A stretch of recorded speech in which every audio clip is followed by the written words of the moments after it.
नमस्कार, स्वागत है आपका लोकसभा टीवी पर। मैं हूं मनोज वर्मा और आप देख रहे हैं हमारा खास कार्यक्रम लोक। एग्जिट पोल के क्या मायने हैं, इस सवाल के साथ लोकमंच में आज हम गुजरात और हिमाचल प्रदेश के चुनाव की चर्चा करेंगे। चर्चा करने के लिए तीन खास मेहमान हमारे बीच स्टूडियो में मौजूद हैं। कांग्रेस प्रवक्ता मीम अफजल साहब हमारे साथ हैं। मीम अफजल साहब, आपका बहुत बहुत स्वागत है। और भाजपा संसदीय दल के कार्यालय सचिव बाला सुब्रमण्यम जी हमारे साथ हैं। बाला जी, आपका भी बहुत बहुत स्वागत है। और एग्जिट पोल सर्वे करने वाली संस्थाओं से जुड़े राजनीतिक विश्लेषक देवेंद्र शुक्ला जी हमारे साथ हैं। देवेंद्र जी, आपका भी बहुत बहुत स्वागत है। तीनों मेहमानों से जो एग्जिट पोल में एक तरह से परिणाम बताए जा रहे हैं उसको समझने की कोशिश करेंगे। और सबसे पहला सवाल जो आप भी समझना चाह रहे होंगे, इसमें कितना दम है। देवेंद्र जी, सबसे पहला सवाल मेरा आप ही से है कि जो एग्जिट पोल सामने आए हैं जिसमें दोनों राज्यों में इसका जवाब आए तो फिर मैं आगे अपनी कुछ बात कहूंगा। बहुत महत्वपूर्ण सवाल है, मैं देवेंद्र जी से पूछूंगा, लेकिन एक प्रतिक्रिया पहले बालाजी की ले लेता हूं। बालाजी, बीजेपी तो खुश होगी जिस तरह के एग्जिट पोल सामने आ रहे हैं। पिछले 2 दशकों से जी गुजरात में जो विकास के काम हुआ है उसको मद्देनजर रखते हुए ये पहले ही से ही तय था कि गुजरात में भाजपा जीतेगी। जी, वैसे ही हिमाचल में जो वहाँ की इसकी पूर्व सरकार थी इस चुनाव से पहले, तो उनकी जो करप्शन थी और दूसरे कारण उनकी असमर्थता के कारण, तो वहाँ भी लोग चाहते थे कि भाई हिमाचल में भी सरकार बदले और भाजपा की सरकार ले आए। जी, तो ये पहले से ही तय था कि बीजेपी की सरकार बनेगी, क्योंकि पिछले 20 साल से 2 दशक से वहाँ जो विकास के काम चला है और लोग उसको साक्षी बन गए हैं और उस पर जुड़े भी हैं। जी, तो इसके कारण वो चाहते हैं कि भैया इसके बारे में ये विकास की दौर जो है ये और आगे बढ़ना चाहिए और तेज़ी से बढ़ना चाहिए, और ये सिर्फ भारतीय जनता पार्टी सरकार ही कर सकती है। जी, इसके बाद में जैसा देवेंद्र जी ने बता रहे थे कि अगर कोई किसी का हार हो रही तो वो नहीं मानेगा, जिसका जीत होगा तो वो मानेगा, ऐसा। जी, मेरा व्यक्तिगत मानना ये है, अभी जो सारे एग्जिट पोल जो दिखा रहे हैं जी, इनसे भी बढ़कर भारतीय जनता पार्टी के नतीजे और सफल रहेंगे। जी, आप पिछले कितने भी चुनाव देख लीजिएगा, बहुत सारे समय एग्जिट पोल से ज़्यादा बीजेपी को सीट मिली है। उत्तर प्रदेश में जब असेंबली चुनाव हुई थी तो लोग हमको कितना सही सीट दे रहे थे और कितना फाइनल आंकड़ा कितना था। वैसे भी हर जगह यही रहा कि एग्जिट पोल से बढ़कर जी, भाजपा ने सफलता पाई है। इसका अनेक कारण हैं। ये कारण विकास हो। जी, दूसरी कारण उतना ही महत्वपूर्ण यह है कि नरेंद्र मोदी जी के प्रति लोगों की प्रेम और उनकी कार्य तत्परता और उनके निष्ठा पर लोगों का अजीज विश्वास। जी, साथ ही साथ में कांग्रेस की तरफ से जो लीडरशिप का डेप्थ है, माने अभाव, राजकीय नेतृत्व का अभाव, उसको भी लोगों ने बहुत पहचाना है और ये मान लिया है कि अगर देश चलाना है, अगर प्रांत चलाना है, अगर प्रदेश राज्य चलाना है, तो इनके लिए एक सक्षम और सफल नेतृत्व की जरूरत है। जी, तीसरा एक कारण मैं आपको ये भी गिना देता हूँ, क्योंकि पहले ये कह रहा हूँ कि एग्जिट पोल के मद्देनजर हम बात कर रहे हैं। उसके में जहाँ भी भारतीय जनता पार्टी की सरकार बनी है वो एक स्टेबल सरकार बने हैं अभी तक, और हर सरकार रिजल्ट ओरिएंटेड काम कर रहे थे। जी, सो देश भर में जहाँ भी बीजेपी का सरकार है वहाँ एक स्टेबल सरकार बन गई, और उसका नतीजे के कारण और बारंबार बीजेपी का सरकार उन प्रदेशों में जीत रही है। जी, इस एग्जिट पोल ने एक छोटी सी संकेत दिया है, छोटी सी माने बड़ी भी संकेत है ये, कि देश में कांग्रेस की ठुकराना, तृणीकरण, तो उसको ये गुजरात से फाइनल हो गया। गुजरात चुनाव के बाद देश की जनता कांग्रेस को नकार रही है, और वो ये final last nail in the coffin, ऐसा अंग्रेजी में कहावत है, तो ऐसा this is Gujarat is the last nail in the coffin of Congress party. जी, इसके साथ साथ में मैंने आपको ये भी कहा कि जैसा अनेक इश्यू है, आगे चर्चा 1 घंटे की चर्चा में चलते रहेंगे। अनेक कारण, जैसा एक कटिबद्ध, एक निष्ठावान नेतृत्व नरेंद्र मोदी के रूप में, और एक टेम्पररी एंथुजियाज्म, तो राहुल गांधी के रूप में। जब लोगों को सामने ये दोनों आया, ये स्वाभाविक है कि लोग सहज रूप से जी अपने निष्ठावान और काम करने वाले, फल देने वाले, काम दिखाने वाले और जमीन पर काम दिखाने वाले इस नेतृत्व को मान लेते हैं। और गुजरात में भी यही हुआ, हिमाचल में भी यही होगा और आगे भी यही होगा। बिल्कुल इसे समझने की कोशिश करेंगे कि जो मुद्दे उठे गुजरात में, उसमें नेतृत्व का मुद्दा, प्रधानमंत्री नरेंद्र मोदी जी की लोकप्रियता का मुद्दा, राहुल जी जो अध्यक्ष कांग्रेस के बने उनका मुद्दा कितने कारगर रहे। देवेंद्र जी, लेकिन सबसे पहला सवाल जो मीम साहब ने उठाया कि उसके लिए उनसे पेमेंट लिया जाता है, आप जो काम कर रहे हैं उसके लिए पे करेंगे, ये तो दुनिया भर में हो रहा है, इसमें कोई नई बात तो है नहीं। जी कुछ आप कहना चाह रहे हैं बालाजी? मैं ये कह रहा हूँ, मैं ये एग्जिट पोल के न पक्ष में न खिलाफ में बोल रहा हूँ, लेकिन एक चीज़ है जी, हर राजनीतिक पार्टी ओपिनियन पोल कराती है, इसमें कोई शक नहीं है। हर पॉलिटिकल पार्टी ओपिनियन पोल इसीलिए कराती है कि उसके मुताबिक जो उसमें जो सामने आता है, फीडबैक आती जी। है, उसको लेके हुए अपनी रणनीति को बदलने के लिए, बिल्कुल, या अपनी कहाँ को सुधार करना है, कहाँ कैंडिडेट को बदलना है, कहाँ अपना किस को संभालना है, इन सब के लिए वो एक फीडबैक चाहिए। तो उसके लिए एक है ओपिनियन पोल्स में। अब आप देखिए, अगर कांग्रेस पार्टी कहती है कि भाई एग्जिट पोल गलत ही है और ओपिनियन पोल ये गलत है, उत्तर प्रदेश इलेक्शन में खुल के है कि पीके को हायर कर लिया, पूरा चुनाव या एड एजेंसी के से हाथ से या क्या बोलते हैं सर्वे एजेंसीज के हाथ से ही हुआ।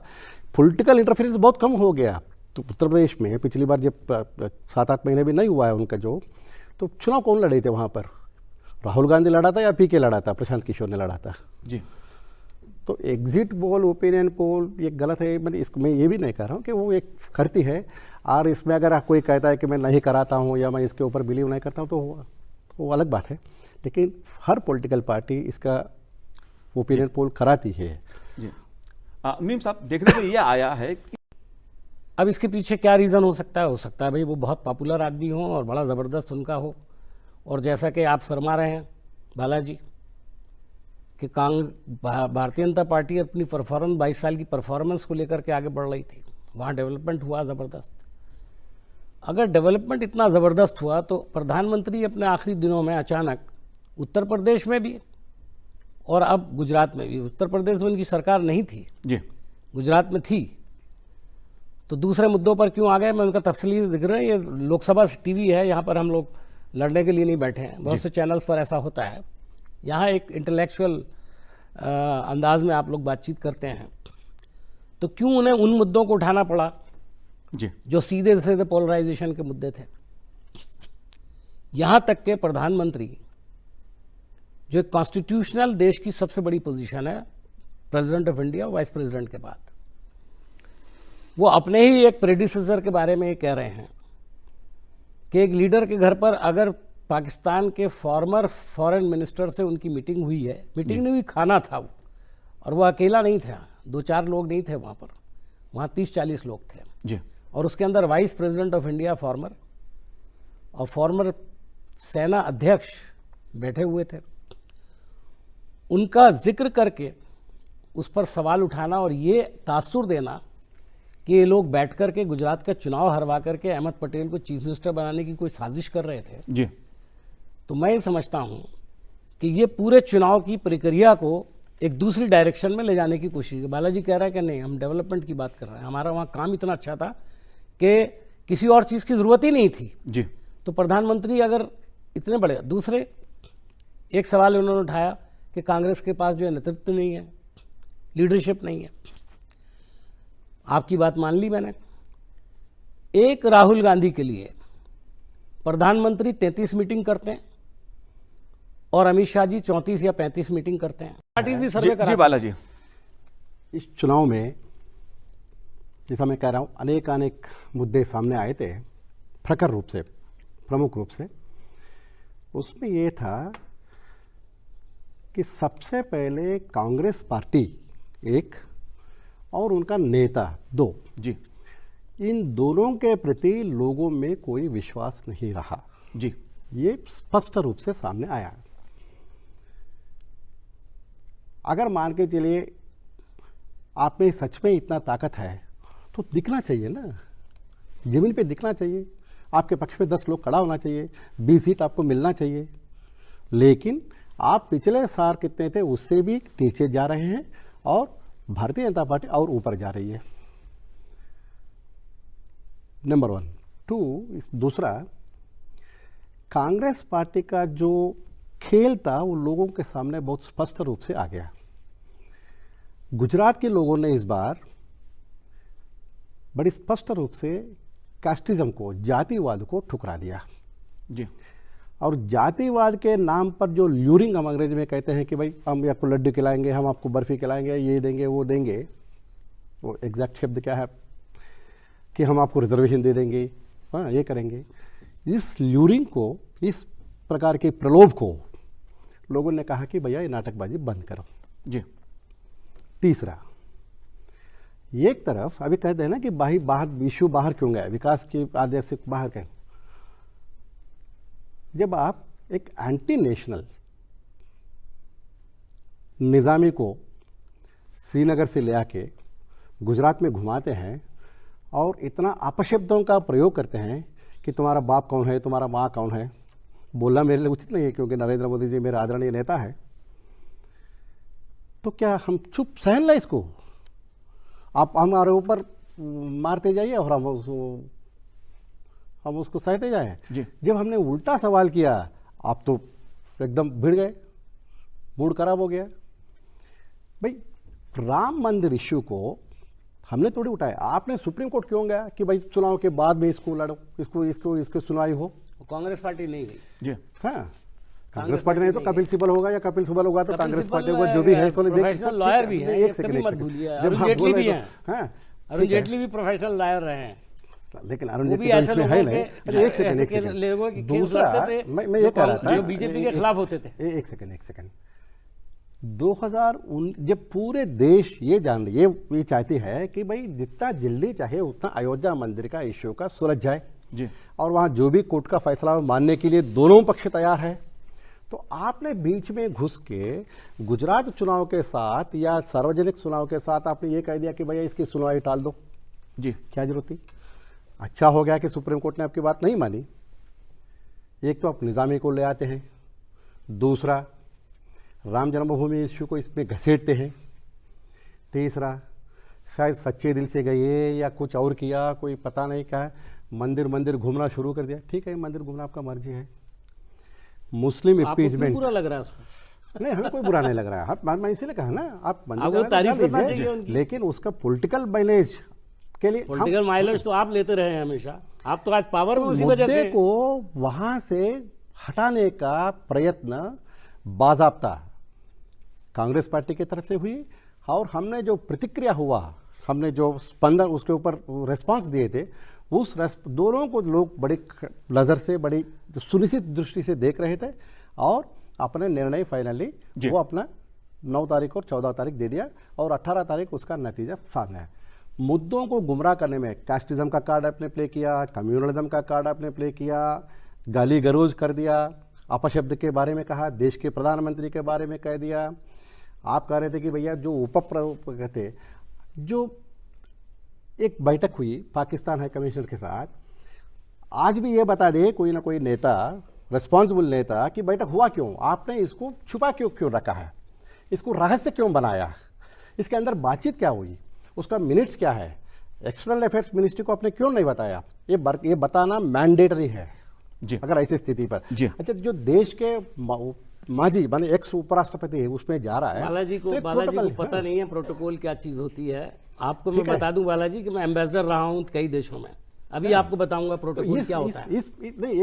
इस मीटिंग को इतना रहस्य रखने का, इसका एजेंडा इसको रखने का, और इसमें कौन कौन थे और क्या क्या बात हुई, बिल्कुल इसका जवाब भी मैं लूंगा कि किसने गुमराह किया। देवेंद्र जी कुछ आप कहना चाह रहे थे, संक्षेप में, ब्रेक पे मुझे जाना है। मनोज जी, मेरा ये कहना है कि दरअसल मुद्दे मीम साहब जी बालाजी, इस पे इस चुनाव में जब मुद्दों की बात करते हैं, मतलब 2-3 मुद्दे आपके सामने रखना है। एक, इस चुनाव ने, गुजरात और हिमाचल के चुनाव ने एंटी इनकम्बेंसी का डेफिनेशन ही बदल दिया है। पुराने ज़माने में एक फैक्टर होती थी एंटी इनकम्बेंसी। कोई सरकार, कोई पार्टी सरकार में 5 साल रही, फिर उसके ऊपर लोगों की उधर गुस्सा आ जाएगा तो लोग उसको हराएंगे और नया पार्टी को लाएंगे। 22 साल के बाद भी लोगों ने एक ही पार्टी को चुना है, तो एक एंटी इनकम्बेंसी फैक्टर का जो पुराना वाला डेफिनेशन था उसको खत्म भी कर दिया जी। एक दूसरा फैक्टर इसमें यह भी है मुद्दा कि people have voted for positiveness. Balaji, मेरा सवाल दूसरा है, मैं आपकी सारी बातें मान लेता हूँ। एक सेकंड, मैंने जो सवाल पूछा उसका जवाब दीजिए। बात सुन लेते हैं उनकी। सुन लीजिए ना। तो फिर नहीं तो फिर वो भी बाकी चैनल जैसा ये भी लड़ाई झगड़ा हो जाएगा, यहाँ पर चीट चिल्लाना मेरे से हो नहीं पाएगा। पॉजिटिवनेस में दूसरा सबसे बड़ा मुद्दा जो मुझे लगता है कि कांग्रेस पार्टी की मुद्दाहीनता ही इस पार्टी चुनाव में मुद्दा बन गया जी। क्योंकि कांग्रेस पार्टी के पास मुद्दा ही नहीं था, ना डेवलपमेंट की एजेंडा थी, ना कोई प्रोग्रेस की उसके पास कोई रूपरेखा थी, ना नेतृत्व की कोई विश्वास नहीं था। तो कांग्रेस पार्टी के पास जो मुद्दाहीनता है वही इस चुनाव में मुद्दा बन गया और लोगों ने समझ लिया कि भैया इस पार्टी से काम नहीं हो पाएगा। आपसे पहले मैनिफेस्टो आया था हमारा, आपका लास्ट डे आया जब एक दिन रह गया था जब चुनाव में। कास्टिज्म कह रहा है कि हमारे पास मुद्दे नहीं थे। कास्टिज्म की कार्ड प्ले करना, चोरी छिपे प्ले करना, मीटिंग करते भी नहीं करने का, जब सीसीटीवी का फुटेज आ जाता है तब पता चलने का हाँ कुछ ऐसा ही हुआ होगा, जब सभी मीटिंगों को सीक्रेट में रखना, जैसा बता रहे थे कि भाई हर चीज़ को दबा के रखना और पीछे के दरवाजे से काम लेना। ये एक पॉलिटिकल पार्टी का नेचर ऐसा नहीं होना चाहिए। जब people are asking for transparency, लोग आपसे पारदर्शिता का उम्मीद कर रहे हैं और आपको उसको गुमराह करने के लिए तरह तरह के प्रयत्न करते हैं, तो लोग समझ जाएंगे कि आप लोग हैं। दूसरा नहीं आप बताएं क्या गुमराह किया। एक मिनट मैं बता। नहीं एक बात सुनिए, नहीं ऐसे नहीं होता। आपने कहा कि मीटिंग नहीं हुआ, आपका नेता नहीं, मैंने नहीं कहा, हमने बिल्कुल नहीं कहा मीटिंग नहीं हुआ। हम आपको बता रहे हैं, जब उसका साबित हो गया, प्रूफ आ गया, मीटिंग नहीं हुई, वो एक डिनर था जिस पर गए थे डिनर हो डॉक्टर मनमोहन सिंह, तो आप उसे मीटिंग का नाम देंगे? आप उसे कार्य करना अखलाकी तौर पर भी जुर्म है और मैं समझता हूँ गुनाह है किसी भी भारतीय के लिए। लोगों ने ये भी देखा है, एक मुद्दा ये भी बना है कि लोगों ने, गुजरात के लोगों ने ये भी देखा है कि जब गुजरात के कुछ प्रांत बाढ़ ग्रस्त हो गए और हाहाकार से तबाही मच गई और आप लोग जाके बेंगलुरु में रिसोर्ट में बैठ के आप मज़ा ले रहे हैं, तो लोगों को दिखता है ना भाई कि आपने मेरा कांग्रेस के नेता कहाँ बेंगलुरु में बैठ के रिसोर्ट में किसके क्या मौज उड़ा रहा है और यहाँ पीने का पानी नहीं है, खाने के नहीं पूरा, और वहाँ बीजेपी लोगों ने या संघ के लोगों ने या कोई दूसरे स्वच्छता संस्था के एनजीओ को लोगों ने वहाँ जो सेवा कर रहे हैं, तो ये भी मुद्दा होता है। दूसरा, कोई भी हो, अपने नेता के प्रति कोई अपशब्द सुनना अच्छा नहीं लगता है जी। अगर कोई कहता है कि जी ये हमारे पास भी हुआ तेलंगाना में, मैंने आंध्र प्रदेश में, अगर कोई एनटी रामाराव को कोई गाली गलौज कर दिया या राजशेखर रेड्डी को कर दिया, मैं पार्टी से ऊपर उठ के कह रहा हूँ, या कोई दूसरे को कर देता है तो लोग मानते नहीं है उसको। और आपने गुजरात की एकदम अस्तित्व और उसकी अस्मिता के ऊपर आपने ठेस कर दिया, एकदम कुल्हाड़ मार दी, और आप कहते हैं कि भैया इसको सहो जी। तो लोगों ने साफ साफ कह दिया कि भैया हमारे प्रिय नेता मोदी के खिलाफ अगर आप कोई अपशब्द करते हैं हमें ना मंजूर है, इसलिए आप घर बैठो। देवेंद्र जी, जिस तरह के मुद्दे जो बात मीम साहब कह रहे हैं, बालाजी कह रहे हैं, मैं आपके किसी भी नए सवाल से पहले सर ऐसे नहीं उठाते हमारे जमाने में। बालाजी कुछ कहना चाहते हैं आप? मैं कह रहा हूँ जब बीजेपी हारी थी तो बीजेपी ने भी सवाल उठाया था, लेकिन मैं उसको ये नहीं कह रहा हूँ। इस चर्चा की शुरुआत में ही देवेंद्र जी ने एक अच्छे लफ्ज कहे थे, किसी क्रिया से, किसी परिणाम से अगर मेरे को कष्ट हो जाता है या मैं नष्ट हो जाता है, मुझे ठेस लगता है कि मैं कहता हूँ कि भाई एक बेकार चीज़ है। अगर मेरा फायदा हो जाता है तो कहता हूँ कि भाई इससे बेहतर सिस्टम ही नहीं है दुनिया में जी। कांग्रेस पार्टी का हार इन दोनों राज्यों में तय था, तो सबसे बाहर निकलने के लिए कुछ बहाना ढूंढ रहे थे जी। तो वो बीजेपी को प्रोवोक कर रहे थे। आप गौर से देखिएगा, बीजेपी को गौर से देखिएगा कि बीजेपी को पुश कर रहे थे कि भैया कोई कम्युनल बने, कोई कास्टिस्ट बने, कोई दूसरा बने। लेकिन हमने एक ही अपना नियम बनाया, विकास के बारे में बात करेंगे और आपके नाकामी के बारे में बात करेंगे, और आप मेरा नियत और आपका नियत के सवाल में मेरा नियत को लोगों ने मान लिया जी। इस बीच में मुझे पहला चरण शुरू हुआ, पहला चरण हो गया, तुरंत आपने कहा कि भैया ईवीएम बर्बाद खराब है। मुझे यही कि मुझे ऐसा लगता है हाँ। कि जो परिणाम 18 तारीख को आएंगे। एक सेकंड, मैं एक लफ्ज करके फिर आपको उसको कंक्लूड कर सकते हैं। आपको मालूम पड़ गया कि भाई मैं हार रहा हूं, तो तुरंत कहना शुरू करिए कि सूरत में खराब हो गया, यहां खराब हो गया, वो फलाना रिटर्निंग ऑफिसर गलत है। जब आपके बढ़ के आपका हार था तो आपने कह दिया कि इलेक्शन कमीशन ने तो एकदम वो बन गई। तो आपने एक बात कही ना कि कांग्रेस पार्टी हो सकता है या दूसरी पार्टी भी होती है, बहाना निकालती हूं कि अगर हार गए तो ईवीएम पे ठीक रहा, जीत गए तो कहीं और। जी, तो इतना सारा ये सारा बहाना बनाना जी, और अपने हार को छिपाने की कोशिश करना, अभी हारे नहीं है पॉलिटिकल पार्टी का लोगों जाहिर है। मुझे ऐसा लगता है कि 18 दिसंबर को जनता का जब परिणाम आएगा तो उस दिन ईवीएम भी एक शायद मुद्दा फिर से बने। हम फिर से बैठेंगे, चर्चा करेंगे। आप तीनों ने इस चर्चा में भाग लिया, आपका बहुत बहुत शुक्रिया। तो लोकमंच में आज इतना ही, मुझे दीजिए आज्ञा, नमस्कार।